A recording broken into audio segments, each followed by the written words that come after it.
తమిళ అమ్మాయి అయినప్పటికీ ప్రస్తుతం తెలుగులోనే ఎక్కువ క్రేజ్ తెచ్చుకుంది. సీనియర్ నటుడు శరత్ కుమార్ నట వారసురాలిగా ఇండస్ట్రీలోకి అడుగుపెట్టిన వరలక్ష్మి శరత్ కుమార్ కెరీర్ తొలినాళ్లలో హీరోయిన్గా పలు అవకాశాలు దక్కించుకుంది.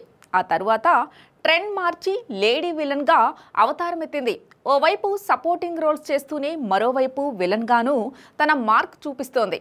గత ఏడాది హనుమాన్, మ్యాక్స్ వంటి సూపర్ హిట్ సినిమాల్లో నటించి మెప్పించింది.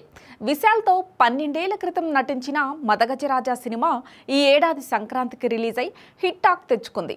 అలా 2025 ఏడాదిని విజయంతో మొదలుపెట్టింది వరలక్ష్మి. 2024లో వివాహ బంధంలోకి అడుగుపెట్టిన వరలక్ష్మి ప్రస్తుతం వరుస సినిమాలు చేస్తూనే పలు టీవీ షోలకు న్యాయ నిర్ణేతగా వ్యవహరిస్తోంది.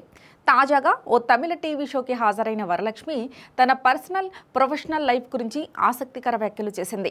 టీవీ షోలో భాగంగా ఒక లేడీ కంటెస్టెంట్ తన జీవితంలో ఎదురైన వేధింపుల గురించి చెబుతూ కన్నీళ్లు పెట్టుకోగా వరలక్ష్మి ఎమోషనల్ అయింది.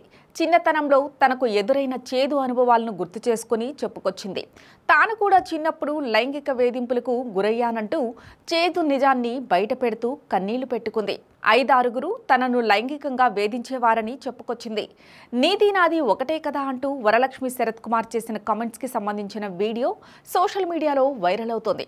తనకు ఇంకా పిల్లలు లేరని, సంతానం కలిగితే వారికి గుడ్ టచ్, బ్యాడ్ టచ్ గురించి ఖచ్చితంగా అవగాహన కల్పిస్తానని ఎమోషనల్ అయ్యింది వరలక్ష్మి. ఓ స్టార్ హీరో కూతురుగా పుట్టిన వరలక్ష్మి జీవితంలో ఇలాంటి చేదు అనుభవం ఉందని తెలియడంతో అందరూ షాక్ అవుతున్నారు.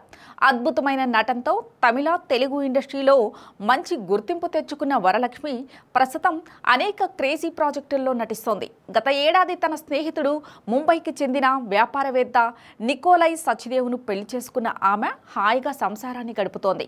తెలుగు సినిమాల విషయానికొస్తే ప్రస్తుతం శివంగి అనే సినిమాలో నటిస్తోంది వరలక్ష్మి శరత్ కుమార్. లేడీ ఓరియంటెడ్ చిత్రంగా తెరకెక్కుతున్న ఈ మూవీలో ఆనంది కూడా కీలక పాత్ర పోషిస్తోంది. దీనికి దేవరాజ్ భరణి ధరన్ డైరెక్టర్. అలాగే కూర్మా నాయకి సినిమాలోనూ నటిస్తోంది. ఈ సినిమాకు కె హర్షవర్ధన్ దర్శకత్వం వహిస్తున్నారు.